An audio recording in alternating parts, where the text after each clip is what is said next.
नमस्ते दोस्तों, आज की कहानी बड़ी ही अजीब और फिल्मी है। जरा सोचिए, आप सोकर उठें और देखें कि आपके हाथ में एक सोने की जंजीर बंधी है और उसका दूसरा सिरा आपके कट्टर दुश्मन के हाथ में है। ये कहानी शुरू होती है एक अजीब सी सुबह से। मेरी आँख खुली तो देखा कि मेरे बाएं हाथ में एक सोने की जंजीर बंधी है और उस जंजीर का दूसरा सिरा बंधा था मेरी जानी दुश्मन और बचपन की लंगोटिया यार श्रेया चियान के हाथ से। मैंने बिना सोचे समझे उसे एक झटके में खींच कर जगाया। वो हड़बड़ा कर उठी तो मैंने चिल्लाकर पूछा, ए बावली, ये क्या कर रही है तू? मेरी बगल में सोने की हिम्मत कैसे हुई तेरी? पर श्रेया चियान के चेहरे पर कोई शिकन नहीं थी। ऐसा लग रहा था जैसे उसे पहले से पता था कि ये सब होने वाला है। उसने अपने लाल होठों पर एक शरारती मुस्कान लाई और मुझे देखने लगी। मैंने अपना हाथ हवा में लहराया और कहा, ये क्या तमाशा है? जल्दी से खोल। मेरा हाथ देखते ही वो भड़क गई। कहने लगी, तू फिर से उस युवान तियान के पास जाने की सोच रहा है ना? भूल जा, अब तो अपनी पूरी जिंदगी में उसकी शक्ल नहीं देख पाएगा। मैं अपना सिर खुजलाने लगा।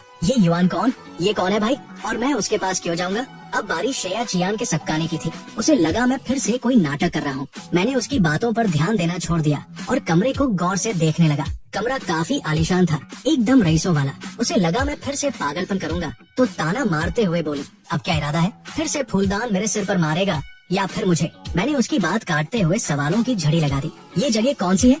मेरा घर तो ऐसा नहीं दिखता। मैं यहाँ क्या कर रहा हूँ और तेरे साथ जंजीर से क्यों बंधा हूँ? हम एक ही बिस्तर पर क्यों सो रहे थे? तूने मेरे साथ क्या किया है? और ये जंजीर असली सोने की है या बस पॉलिश की हुई है? तभी मेरी आंखों के सामने हवा में कुछ धुंधले से शब्द तैरने लगे, जैसे कोई लाइव चैट चल रही हो। उसमें लिखा था, लो भाई, फिर शुरू हो गया। हीरो फिर से याददाश्त जाने का नाटक कर रहा है ताकि विलेन बीवी को उल्लू बना सके। बेचारी शे मैम के लिए बुरा लग रहा है। देखते हैं इस बार ये नाटक कितने दिन चलता है। मैं शर्त लगाता हूँ कि एक दिन भी नहीं टिकेगा। हीरो, विलेन बीवी, ये सब पढ़कर मेरी तो सिट्टी पिट्टी गुम हो गई। क्या मैं किसी दूसरी दुनिया में आ गया हूँ? नहीं, मैं तो मैं ही हूँ। और सामने ये लड़की मेरी बचपन की दोस्त श्रेया चियान ही है। उसने मुझसे पूछा, तुझे सच में युवान तियान याद नहीं? तो फिर तुझे याद क्या है? मैंने कहा, मुझे क्या याद होगा? क्या मेरी शादी हो गई है और तू मेरी बीवी है? ये कैसे हो सकता है भाई? वो ठंडी आवाज में बोली, चियाओ चेन, अगर तू तलाक के बारे में सोच रहा है तो वो कभी नहीं होगा। तू उस युवान के पास कभी नहीं जा पाएगा, चाहे मुझे मरना ही क्यों न पड़े। मैंने माथा पकड़ लिया।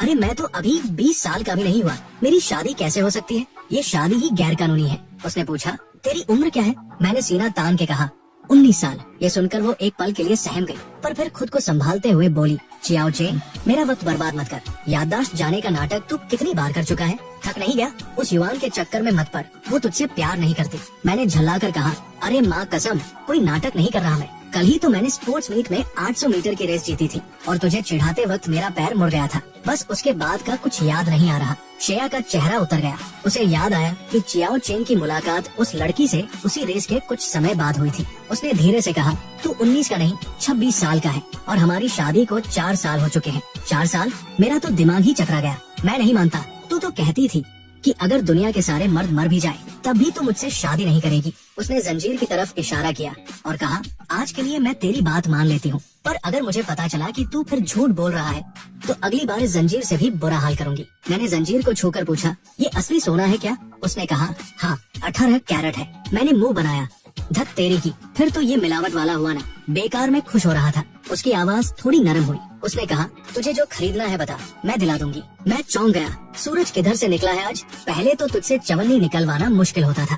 कहती थी कि तेरा सारा पैसा तेरे पति का है। उसने मुस्कुराकर कहा, तू ही तो मेरा पति है। मुझे अब भी यकीन नहीं हो रहा था। उसने सिरहाने से मैरिज सर्टिफिकेट निकाल कर मेरे मुंह पर मारा। उस पर सरकारी मोहर लगी थी और तारीख के हिसाब से हमारी शादी ग्रेजुएशन वाले साल ही हो गई थी। बाद में हम नाश्ते की मेज पर बैठे। हमारी पुरानी नौकरानी वांग माँ नाश्ता लेकर आई। मैंने जैसे ही खाना चखा मेरी तो बाछें खिल गई। वांग माँ, आपके हाथ में तो जादू है। मजा आ गया। वांग माँ खुश हो गई। दामाद जी को पसंद आया तो और खाइए। श्रेया मुझे चुपचाप देख रही थी। उसे लग रहा था कि क्या ये सब सच है? चियाओ चेन को इतना खुश उसने बरसों से नहीं देखा था। पर फिर उसके मन में शक का सांप रेंगने लगा। कहीं ये फिर से मुझे धोखा देकर उस युवान के पास भागने की चाल तो नहीं? उसने मन ही मन सोचा, अगर इसने मुझे फिर धोखा दिया तो मेरे तहखाने में जो सोने का पिंजरा खाली पड़ा है वो इसके लिए बिल्कुल सही रहेगा। मैंने खाते खाते पूछा, यार श्रेया, तू इतनी अमीर कब से हो गई? ये बंगला तो करोड़ों का लग रहा है। तूने कितने पैसे छापे हैं भाई? वो हैरान थी। पहले वाला चियाओ चेन कभी उसके पैसों की बात नहीं करता था। उसने कहा, ज्यादा नहीं, बस 300 करोड़ का बंगला है और कुल संपत्ति कुछ 1000 करोड़ होगी। मेरे हाथ से निवाला छूटते छूटते बचा। क्या इतने पैसे? सुन, हम कानूनी तौर पर पति पत्नी है ना, इसका मतलब तेरी आधी जायदाद मेरी हुई, मतलब मैं भी माला माल हूँ। मैंने जोश में आकर कहा, चल फिर कपड़े उतार। वो हक्की बक्की रह गई। मैंने मुस्कुराते हुए कहा, अरे मेरा मतलब है अब तो शादी हो ही चुकी है, तो शर्माना क्या, इसमें मेरा क्या नुकसान है। मेरी हंसी देखकर वो फिर दुविधा में पड़ गई। उसे लगा कि शायद ये सच में सब भूल गया है, क्योंकि पहले तो ये मुझसे नफरत करता था, पर फिर उसने दाव खेला। चियाओ चेन, हमारा शादी से पहले का एग्रीमेंट हुआ है, अगर तलाक हुआ तो तुझे एक फूटी कौड़ी नहीं मिलेगी। मेरा चेहरा उतर गया। क्या तूने मुझे ठग लिया? श्रेया, तू इतनी चालाक निकलेगी सोचा नहीं था, मुझे तुझसे ये उम्मीद नहीं थी। उसने ठंडी आह भरी और कहा, ये एग्रीमेंट तूने ही जिद करके साइन किया था, क्योंकि तब तू मुझसे शादी नहीं करना चाहता था। तेरा दिल उस युवान तियान ने तोड़ दिया था, इसलिए तूने मजबूरी में मुझसे शादी की और ये शर्त रखी थी। ये बताओ कि हम सिर्फ दिखावे के पति पत्नी हैं, तो हमारी शादी हुई कैसे? और ये युवान आखिर है कौन? मैंने जोर देते हुए पूछा। जैसे ही मैंने ये सवाल किया, मेरी नजर फिर से उन हवा में तैरते कमेंट्स पर पड़ी। कोई लिख रहा था, अरे चियाओ चेन भाई, युवान तेरी जान है, तो दूसरा उसे डांट रहा था, अबे चुप कर, उसकी असली बीवी श्रेया है, वो भी कानूनी तौर पर। ये दोनों तो मेड फॉर ईच अदर है। एक ने तो हद ही कर दी। मैं उन लोगों से लड़ जाऊंगा जो विलेन बीवी को हीरोइन बनाना चाहते हैं। वो बेवफा लड़की हीरोइन बनने लायक ही नहीं है। देखना, जैसे ही हीरो को सब याद आएगा, वो अपनी असली महबूबा के पास भाग जाएगा। इन कमेंट्स को पढ़कर मुझे इतना तो समझ आ गया कि मैं, श्रेया और वो युवान नाम की बंदी किसी घटिया लव ट्रायंगल वाली कहानी के किरदार है, जिसमें मैं शायद प्यार में अंधा हीरो हूँ। श्रेया चियान विलेन है और वो युवान बेवफा हीरोइन। पर यार, वो लड़की दिखती कैसी है जिसके लिए मैं सुसाइड करने तक को तैयार था। श्रेया थोड़ी देर चुप रही, फिर बोली, युवान तुम्हारा पहला प्यार है, उसके चक्कर में तुमने मुझे हजारों झूठ बोले, हर कदम पर धोखा दिया। मैंने अपना सिर पीटा, तो फिर मैंने ये एग्रीमेंट क्यों साइन किया? मैं क्या महामूर्ख था? मेरी हालत देखकर श्रेया चियान चकित रह गई। अरे चियाओ चेन, सुबह याददाश्त क्या गई? तुम तो खुद को ही गालियाँ देने लगे। फैमिली डॉक्टर को बुलाओ क्या? मैंने हाथ हिलाकर मना कर दिया। नहीं, मैं चकाचक हूँ। लेकिन श्रेया की नजरों से मेरी हरकतें छिप नहीं रही थी। वो मन ही मन सोच रही थी, ये इतना अजीब व्यवहार क्यों कर रहा है? कहीं इसने चोरी छिपे उस युवान से बात तो नहीं कर ली? क्या ये याददाश्त जाने का नाटक सिर्फ मुझे बेवकूफ बनाने के लिए है, ताकि मैं ढीली पड़ जाऊं? पर ये तो बिल्कुल वैसा लग रहा है जैसे वो युवान से मिलने से पहले हुआ करता था। उसका शक और गहरा होता जा रहा था। नाश्ता खत्म करके वो काम के लिए निकलने लगी। मैं भी उसके पीछे पीछे हो लिया। कहाँ जा रही है? मैंने पूछा। ऑफिस, उसने सपाट आवाज में कहा। मैंने सिर हिलाया। ओह, भूल गया था। और मैं, मेरा ऑफिस कहाँ है? उसने रुककर मेरी आंखों में देखा। तुम्हें घर से बाहर निकलने की इजाजत नहीं है। क्यों भाई, ऐसा क्यों? क्योंकि मुझे लगता है कि तुम नाटक कर रहे हो। तुम्हारी साख मेरे सामने 0 है। मैंने हाथ जोड़ लिए। अरे बहन, सॉरी बीवी, मुझे पिछले 6 साल का कुछ याद नहीं है। मुझे तो ये भी नहीं पता कि वो युवान गोल है या चपटी। मैं बाहर जाकर क्या ही उखाड़ लूंगा। अगर भूल गए हो तो चुपचाप घर पर बैठो, भागने की कोशिश मत करना, बाहर बॉडीगार्ड्स खड़े हैं। उसने सख्त लहजे में कहा। मैंने कहा, ठीक है, घर पर रुक जाऊंगा, पर मेरा फोन तो दे दे, टाइम पास के लिए कुछ तो चाहिए। मैं नया फोन भिजवा देती हूँ, कहकर वो चली गई। जाते जाते उसने बॉडीगार्ड्स को सख्त हिदायत दी, साहब पर कड़ी नजर रखना, वो कहीं न जा पाए और किसी से न मिले, खासकर उस युवान से। रास्ते में श्रेया की असिस्टेंट झो झो उसे बिजनेस मीटिंग की जानकारी दे रही थी। आज एक बहुत बड़ा टेंडर था जिसमें शेख ग्रुप और युवान ग्रुप के बीच टक्कर थी। असिस्टेंट भी परेशान थी, क्योंकि जब भी चियाओ चेन कोई ऐसा नाटक करता था, वो युवान की कंपनी को फायदा पहुंचाने के लिए ही होता था। असिस्टेंट ने दबी जुबान में कहा, मैम, कहीं साहब नाटक तो नहीं कर रहे, ताकि आप ढीली पड़ जाए और वो शाम को कोई बड़ा धमाका कर दे।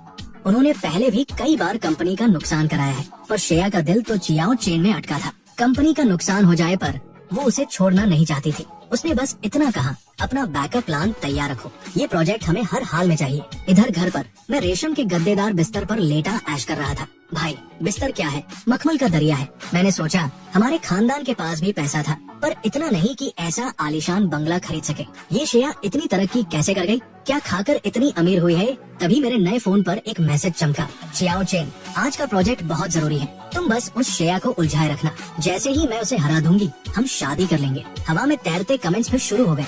देखो, ये चुड़ैल फिर आ गई हीरो को पट्टी पढ़ाने। हीरो पक्का मान जाएगा, वो उससे बहुत प्यार करता है ना। अबे वो सब भूल चुका है, उसे घंटा याद नहीं कि ये कौन है। अब मुझे माजरा समझ आया, ये मैसेज पक्का उसी जहरीली नागिन युवान का है। मैंने मैसेज इग्नोर कर दिया। 10 मिनट बाद उसके और मैसेज आने लगे। मीठी मीठी बातें, झूठे वादे। वो दूसरे लड़कों के साथ जो दिखती है वो सिर्फ बिजनेस है, प्यार तो वो सिर्फ मुझसे करती है। ये प्रोजेक्ट भी वो हमारे भविष्य के लिए जीतना चाहती है। मैंने झल्लाकर उसे रिप्लाई किया, इतनी मोहब्बत है तो 50 लाख रुपए फोन पे कर, फिर अपनी ताकत दिखा। उधर से तुरंत रिप्लाई आया, तुम इतने बदल कैसे गए? तुम तो बर्फ की तरह साफ और मासूम थे। उस श्रेया के साथ रहकर तुम भी पत्थर दिल हो गए हो, उससे दूर रहो। मैंने अपना सिर पकड़ लिया। क्या मैं सच में ऐसी लालची औरत के पीछे पागल था? मुझे खुद पर घिन आने लगी। मैंने बिना कुछ सोचे उसका नंबर ब्लॉक कर दिया और गेम खेलने लगा। उधर बिजनेस मीटिंग के रास्ते में श्रेया के पास घर की नौकरानी वांग माँ का फोन आया। हेलो वांग माँ, क्या हुआ? बिटिया, दामाद जी की तबीयत बहुत खराब हो गई है।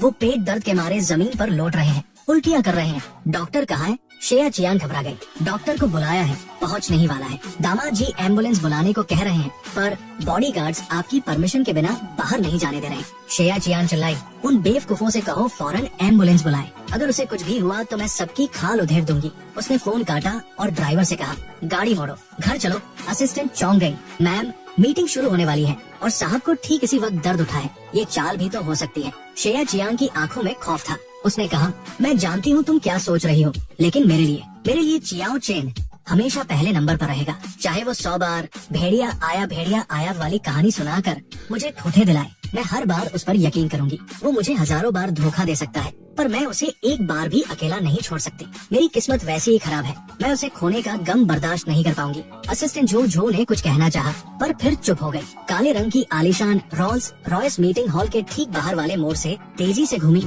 और घर की तरफ दौड़ पड़ी। श्रेया चियान ने एक लंबी सांस ली। उसे पता था कि ये कोई सोची समझी साजिश हो सकती है। वक्त इतना सटीक था कि शक होना लाजमी था। शायद उसे मीटिंग से रोकने के लिए ही ये सब किया गया हो, पर वो जुआ नहीं खेल सकती थी। अगर 100 बार झूठ हुआ हो, तब भी वो 101वीं बार चियाओ चेन की तरफ दौड़ कर जाएगी। तभी फोन बजा। वांग माँ का मैसेज था, एम्बुलेंस आ गई है और दामाद जी को अस्पताल ले जाया जा रहा है। असिस्टेंट फटाफट टैबलेट पर मीटिंग टालने के इंतजाम करने लगी, जबकि श्रेया बाहर टकटकी लगाए देखती रही। अस्पताल पहुँचते ही गाड़ी रुकी और वो सीधे अंदर भागी। इमरजेंसी वार्ड के बाहर बॉडीगार्ड्स और वांग माँ खड़े थे। दामाद जी कहाँ है? श्रेया की आवाज कांप रही थी। अंदर है बिटिया, डॉक्टर चेक कर रहे हैं। श्रेया चियान ने दरवाजे के शीशे से अंदर देखा। बस कुछ साए हिलते नजर आ रहे थे। उसने खुद को संभाला और बॉडीगार्ड्स की तरफ मुड़ी। उसकी आवाज ठंडी और जानलेवा थी। किसने रोका था एम्बुलेंस बुलाने से? एक लंबा चौड़ा बॉडीगार्ड डरते हुए आगे आया। मैम, साहब ने कहा था कि अगर गाड़ी बाहर ले जानी हो या इमरजेंसी कांटेक्ट करना हो तो पहले आपसे इजाजत चाहिए। मुझे तुम्हारी सुरक्षा चाहिए थी, ये नहीं कि वो दर्द में तड़पता रहे। श्रेया ने उसे बीच में ही टोक दिया। उसकी आंखों में गुस्सा था। अगर उसे कुछ हो जाता तो तुम में से कोई जिम्मेदार होता। तभी डॉक्टर बाहर आए। श्रेया लपक कर उनके पास पहुंची। डॉक्टर, मेरा पति कैसा है? घबराइए मत, मामूली फूड पॉइजनिंग और पेट का इन्फेक्शन है। मरीज काफी कमजोर है और शायद कम खाता है, लेकिन इस बार अचानक बहुत ज्यादा खा लिया, जिससे पेट पर दबाव पड़ा और मरोड़ उठने लगे। दवाई दे दी है, अब दर्द कम है, बस ड्रिप चढ़ रही है। फिक्र की कोई बात नहीं। श्रेया के जान में जान आई। उसे एक अजीब सी राहत महसूस हुई। उसने डॉक्टर का शुक्रिया अदा किया और धीरे से कमरे के अंदर चली गई। बिस्तर पर मैं आंखें बंद किए लेटा था। चेहरा सफेद पड़ा था और हाथ में सुई चुभी थी। कदमों की आहट सुनकर मैंने आंखें खोली। उसे देखकर मेरे चेहरे पर अजीब से भाव आए, हैरानी और थोड़ी शर्मिंदगी। तेरी तो वो जरूरी मीटिंग थी ना? मेरी आवाज फटी फटी सी थी। श्रेया की आंखों में एक चमक आई। वो नरमी से बोली, तुझे कैसे पता मीटिंग के बारे में? हवा में कमेंट्स फिर तैरने लगे। देखो, विलेन बीवी को शक हो गया कि ये सब मीटिंग रुकवाने का नाटक है। अरे वो तो खुद चियाओ चेन को पिंजरे में बंद करना चाहती है। अब देखो क्या होता है। दरअसल मैं खुद उसे सब सच बताना चाहता था, क्योंकि मेरी याददाश्त के हिसाब से श्रेया ही वो इंसान थी जिसे मैं जानता था। मैंने कहा, देख, आज मेरे फोन पर एक मैसेज आया था कि तुझे मीटिंग में उलझा कर रखूं। श्रेया, मुझ पर भरोसा कर। भले ही हमारी नहीं पड़ती, पर मैं किसी और के साथ मिलकर तुझे नीचा नहीं दिखाऊंगा। मैं अपने करियर और अपनी साख इतनी सस्ती नहीं समझता कि किसी ऐरे गहरे के लिए तुझे धोखा दूं। श्रेया का दिल पिघल गया। उसने मन ही मन दुआ की कि काश सब हमेशा ऐसा ही रहे। उसने मेरा फोन मांगा। अगर ये पहले वाला मैं होता तो फोन छुपा लेता, पर मैंने तुरंत लॉक खोलकर उसे थमा दिया। उसने युवान के वो मक्खन लगाने वाले मैसेज पढ़े और उसका चेहरा उतर गया। पर उसने ये भी देखा कि मैंने कोई जवाब नहीं दिया था। अस्पताल आने वाली बात महज एक इत्तेफाक थी। मैंने खुद को आईने में देखा कि मैं 26 साल की उम्र में कितना सुकड़ा हुआ और कमजोर दिख रहा हूँ, तो सोचा थोड़ा दबा के खा लूं ताकि बॉडी बन जाए। पर क्या पता था कि मेरा शरीर इतना नाजुक निकला। श्रेया मेरे पास बैठी रही। बरसों बाद उसने मुझे इतनी बातें करते सुना था। मैं उसे छोटी छोटी फालतू बातें भी ऐसे बता रहा था जैसे कोई बड़ा किस्सा हो। उसे यकीन होने लगा कि शायद मैं सच में सब भूल गया हूँ और अब मेरी आंखों में सिर्फ वही है। रात गहरा रही थी। ड्रिप धीरे धीरे गिर रही थी। मैंने उससे पिछले 6 सालों के बारे में बहुत कुछ पूछा। श्रेया पहले तो कतराती रही, क्योंकि वो 6 साल उसके लिए सिर्फ खामोशी, जलन और मुझे किसी और की तरफ जाते हुए देखने का दर्द थे। वो उन यादों का एक शब्द भी नहीं दोहराना चाहती थी, पर जब भी वो चुप होती, मेरी साफ और जिज्ञासु आंखें उसे बोलने पर मजबूर कर देती। उन आंखों में कोई कड़वाहट नहीं थी, बस एक बच्चे जैसी मासूमियत थी। वो युवान जो भी है, उससे मेरी मुलाकात कैसे हुई? मैंने पूछा। श्रेया की उंगलियां बिस्तर के रेलिंग को सहलाने लगी। युवान हमारे कॉलेज में रिसर्च स्टूडेंट थी। जब तेरा पैर मुड़ा था तब मैं ही तुझे हॉस्पिटल ले गई थी। वो रुकी, जैसे उस पुराने वक्त को महसूस कर रही हो। हर बार पट्टी कराने में ही तेरे साथ जाती थी, पर आखिरी बार जब तू लगभग ठीक हो गया था और मुझे कुछ जरूरी काम था तो तू अकेला गया था। बस उसी एक दिन तू उससे मिला था। उसकी आवाज में वो पुरानी टी साफ थी। सैकड़ों बार वो साथ रही, पर सिर्फ एक बार की गैर मौजूदगी ने पासा पलट दिया। चियाओ चेन को पहली नजर में ही उस दूसरी औरत से प्यार हो गया। फिर क्या हुआ? मैंने ऐसे पूछा जैसे कोई फिल्म देख रहा हूँ। उसके बाद तू बदलने लगा, तेरे पास राज होने लगे, तू खोया खोया रहने लगा। मेरा एक बड़ा प्रोजेक्ट चल रहा था, मैं दिन रात बिजी थी, और जब मैं फुर्सत पाकर तुझसे मिलने आई तो तूने धमाका किया कि तू युवान को प्रपोज करने जा रहा है। कमरे में सन्नाटा छा गया, बस मशीनों की हल्की आवाज आ रही थी। मैंने अपनी भौहें सिकोड़ी और वही सवाल फिर दाग दिया जो सुबह से मेरे दिमाग में हथौड़े की तरह बज रहा था। ये सब तो ठीक है, पर हमारी शादी हुई कैसे? ये बात मुझे हजम नहीं हो रही। श्रेया ने एक गहरी सांस ली और कहा, बाद में तुझे पता चला कि युवान सिर्फ तेरे साथ ही फ्लर्ट नहीं कर रही थी। असली बात तो ये थी कि उसके घर वालों ने पहले से ही उसका रिश्ता कही और तय कर रखा था। तू गुस्से में पागल हो गया और मुझसे शौक में आकर तुरंत शादी कर ली। उस वक्त तेरी हालत किसी सड़क पर छोड़े हुए लावारिस कुत्ते जैसी थी। मुझे तुझ पर तरस आ गया और मैंने हाँ कर दी। पर सच तो ये था कि श्रेया झूठ बोल रही थी। हकीकत में वो बरसों से मेरे पीछे पागल थी, और जब मैं टूट चुका था तब उसने मौके का फायदा उठाया था। क्या मतलब? मैं वो था, मेरा इस्तेमाल हुआ। मैं झटके से बिस्तर पर सीधा होकर बैठ गया। गुस्से और हैरानी के मारे मेरी आवाज फटने लगी, हाथ की सुई तक हिल गई। ये तो बड़ी अजीब और वाहियात बात है। मुझे समझ नहीं आ रहा कि मैं हंसूं या रोऊं। मैंने फिर से उन हवा में तैरते कमेंट्स की तरफ देखा। वहाँ जंग छिड़ी थी। हीरो हीरोइन का प्यार तो पहली नजर वाला था। ये बचपन की दोस्त बीच में कहाँ से आ गई? दूसरा लिख रहा था, अबे जाना, विलेन बीवी हार गई, बेचारी। अरे युवान तो खानदान की वारिस है, उसे सत्ता चाहिए थी, इसलिए वो सबको अपनी उंगलियों पर नचा रही थी। चियाओ चेन को छोड़कर वो सबके साथ सिर्फ नाटक कर रही थी। इन सब बातों से मुझे पूरी पिक्चर समझ आने लगी। ये तो एकदम पुरानी घिसी पिटी फिल्मों वाली कहानी है। वो लड़की बड़ी महत्वाकांक्षी थी। उसे दौलत और पावर चाहिए थी, पर वो अपना सच्चा प्यार भी नहीं खोना चाहती थी। इसलिए वो एक तरफ अपने अमीर मंगेतर से रिश्ता निभा रही थी और दूसरी तरफ मुझे सच्ची मोहब्बत के झांसे में रख रही थी। और जब भांडा फूटा तो सारा इल्जाम मुझ पर आ गया। मैं घर तोड़ने वाला बन गया और उसने मुझे बचाने के लिए एक उंगली तक नहीं उठाई। मैं सोच में पड़ गया, क्या मैं सच में इतना बड़ा बुद्धू था? ये मेरा स्टाइल तो बिल्कुल नहीं है। मैं इतना बेवकूफ कैसे हो सकता हूँ? खैर, ड्रिप खत्म हुई और आखिरकार मुझे उस अस्पताल की दवाइयों वाली बदबू से छुटकारा मिला। बाहर निकलते ही मेरी नजर उस चमचमाती रोल्स रॉयस पर पड़ी। मेरी आंखें फटी की फटी रह गई। भाई, क्या कतई जहर गाड़ी है ये? मैंने धीरे से उसके दरवाजे पर हाथ फेरा। 2,80,00,000 की है, श्रेया ने धीरे से कहा। मेरे अंदर एक अजीब सी जलन जागी। अगर उस वक्त मैं उस युवान के चक्कर में न पड़ता तो शायद आज मैं भी बड़ा बिजनेसमैन होता। मेरे पास भी अपनी मेहनत की कमाई की ऐसी गाड़ियाँ और बंगले होते। मैंने थोड़ा टशन में आकर कहा और फिर मैं भी मस्त लाइफ जीता। शायद कुछ मॉडल्स वगैरह को डेट करता। किसे डेट करता? उसने आंखें तरेरी। तुझे क्या? मेरी मर्जी, मैं मॉडल्स के साथ घूमता। मेरी जवानी के 6 साल फालतू में निकल गए यार। 6 साल मैंने ढंग से किसी लड़की का हाथ तक नहीं पकड़ा और आँख खुली तो सीधे तेरे साथ बंधा हुआ हूँ। अब मेरा मन है मॉडल्स के साथ ऐश करने का, तो क्या बुरा है? अस्पताल वाली वो थोड़ी बहुत जो नरमी थी वो अब हवा हो चुकी थी। मैं फिर से अपने पुराने वाले अंदाज में आ गया था, बिंदास और बेधड़क। गाड़ी निकालो, घर चलो। मैंने उसे अपना ड्राइवर समझते हुए पिछली सीट का दरवाजा खोला और ठाट से बैठ गया। श्रेया मुझे इस बचकानी हरकत को करते देख मन ही मन मुस्कुराई। उसे फिर वही पुराना वाला चियाओ चेन याद आ गया। उसने पिछला दरवाजा खोला और जबरदस्ती मुझे खींचकर आगे वाली सीट पर बिठाने लगी। अरे, सच में मुझे अपना ड्राइवर समझ लिया क्या? मैंने हंसते हुए कहा, अरे मैडम, मेरे जैसा हैंडसम मुंडा आपकी गाड़ी में बैठ रहा है, ये सोच के आप खुश हो जाइए। गाड़ी खामोशी से घर की तरफ बढ़ चली। घर पहुंचकर भी मैं आगे वाली सीट पर ही चिपका रहा और वो पागलों की तरह मुझे खींचती रही। घर के नौकर चाकर ये नजारा देखकर हैरान थे। पहले तो यहाँ सिर्फ झगड़े या पत्थर जैसी खामोशी होती थी, आज ये दोनों हंस खेल रहे थे। उन्हें लगा कि शायद अब बर्फ पिघल रही है। श्रेया ने मेरा हाथ पकड़ा और सीधे बेडरूम की तरफ ले गई। उसने मुझे बिस्तर पर बिठाया और खुद थोड़ी शर्मा सी गई। उसकी ये अचानक आई कोमलता देखकर मैं थोड़ा सक्का गया। तू काफी बदल गई है यार, मेरे मुंह से निकल गया। अच्छा, अब तो मुझे बूढ़ी कहेगा? भूल मत, हम एक ही उम्र के हैं, बल्कि तू मुझसे 1 हफ्ता बड़ा है। तो क्या तू मुझे इनडायरेक्टली बूढ़ी बोल रहा है? अरे नहीं बाबा, मैंने बात संभालनी चाहिए। वो अलमारी की तरफ गई। चल पहले जाकर नहा ले, हमें साथ में सोना है। मेरा दिमाग तुरंत दूसरी तरफ दौड़ गया। नहाने के बाद क्या? मैंने शक भरी नजरों से पूछा। हाँ, और मैं फिर से जंजीर बांधूंगी ताकि तू आधी रात को भाग न जाए। ये तो गैर कानूनी है। मैं पुलिस को फोन करूंगा। कर दे, हम शादीशुदा हैं। मैं पुलिस से कह दूंगी कि ये हमारा मियाँ बीवी का रोमांस है। तुझे क्या लगता है वो बीच में आएंगे? श्रेया, तू तो कतई गुंडी निकली। मैं बाथरूम से सिर्फ पायजामा पहनकर बाहर निकला। श्रेया मुझे वैसे देखकर थोड़ा अनकंफर्टेबल हुई और खुद बाथरूम में घुस गई। तभी बाहर रखे फोन की स्क्रीन चमकी। मैनेजर का मैसेज था, मैम टेंडर का रिजल्ट आ गया, हम जीत गए हैं, युवान ग्रुप बाहर हो गया है। श्रेया नहाकर बाहर निकली। बाल सुखाते हुए उसने कमरा देखा, पर वहाँ कोई नहीं था। उसका कलेजा मुंह को आ गया। उसे लगा कि क्या चियाओ चैन ने उसे फिर धोखा दिया। क्या वो फिर गायब हो गया? वो कांपती आवाज में चिल्लाई, चियाओ चैन कोई है?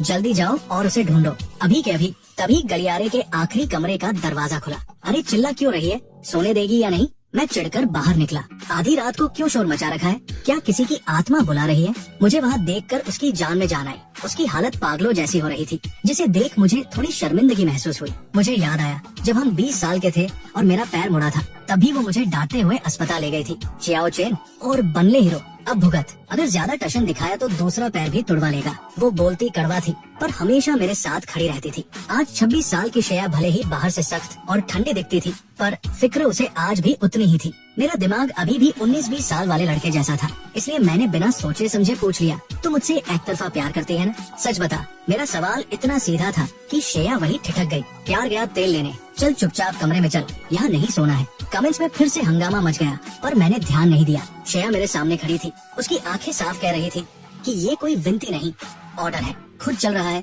या बंदों को बुलाकर उठवाऊं? मैंने नजरें चुराते हुए कहा, मैं गेस्ट रूम में सो जाऊंगा ना, भागूंगा नहीं यार, भरोसा कर। वैसे भी मुझे तुझमें कोई इंटरेस्ट नहीं है। देख तो कितनी दुबली पतली है तू। मैंने खुद को देखा, मैं खुद भी काफी बीमारों जैसा कमजोर दिख रहा था। उसकी आंखों में एक पल के लिए दुख की झलक दिखी। वो जो दुख और दर्द उसकी आंखों में एक पल के लिए चमका था, उसे देखकर ऐसा लगा जैसे मुझे चोट पहुंचाते पहुंचाते उसने खुद को भी जख्मी कर लिया हो। मैंने तंग आकर पूछा, पर तू मुझे इस जंजीर से बांधकर क्यों रखना चाहती है? क्या बिगाड़ा है मैंने तेरा? श्रेया ने एक लंबी ठंडी सांस ली। शादी से पहले तू उस युवान के चक्कर में अपनी हालत पागलों जैसी कर चुका था। शादी के बाद मैंने तुझे पूरी आजादी दी थी, पर तू जब भी उससे मिलकर आता, घर में 3-3 दिन तक भूख हड़ताल करता और मुझसे तलाक मांगता। मैंने तुझे कभी रोका नहीं, यहाँ तक कि तेरी हिफाजत के लिए तेरे पीछे बॉडीगार्ड्स भी लगाए। वो रुकी और उसकी आवाज थोड़ी भारी हो गई। पर एक दिन तू घर के बाहर रोता हुआ मिला। तूने कहा कि युवान अपने मंगेतर से सगाई कर रही है। तुझे तब भी समझ नहीं आया कि वो तुझे सिर्फ इस्तेमाल कर रही है।